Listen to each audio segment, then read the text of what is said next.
আপন যোগ্যতায় অর্জিত সাফল্য সে যত ক্ষুদ্রই হোক তাকে উদযাপন করুন।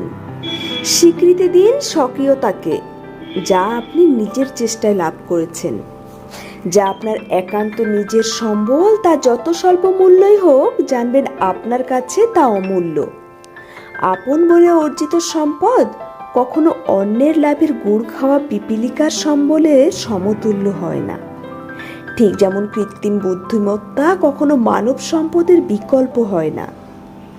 চারপাশের আর্টিফিশিয়াল বন্ধুরা আপনাকে অহংকারী দাগিয়ে দেবে, আপনাকে ডিমোটিভ করবে, আত্মপ্রকাশ না করে আত্মগোপন রাখার সুফল বাণী শোনাবে।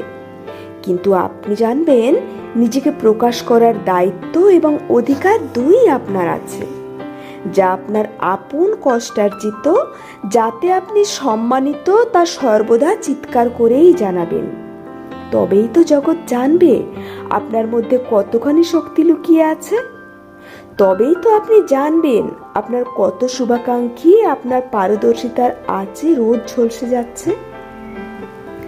জীবন তো এই এতটুকু বালির কণা মাত্র। আঙুল দিলে প্রাণ পাখিটুকু আজ ফসকে গেলেই কাল নেই হয়ে যাবেন। কিছুই থাকবে না, থাকবে শুধু আপনার এই কীর্তিটুকুই। তাই সমস্ত পৃথিবী আপনাকে পেছন থেকে টেনে ধরার মতো চেষ্টা যতই করুক না কেন, আপনার চলার গতি কখনো কারোর প্ররোচনাতেই থামবে না। যা আপনার একান্ত নিজস্ব, যা আপনার পরিশ্রমার্জিত, তা নিয়ে যা খুশি করার অধিকার একমাত্র আপনার আছে। খুব বেশি জ্বালাপোড়া করলে তাদের বার্নাল উপহার দিন। সবশেষে আরও একটা কথা, যার ধন তার ধন নয়, নেপোয় মারে দই। প্রবাদটা সত্যি হতে দেবেন না। Loud and clear. কলমে পার্বতী মোদক।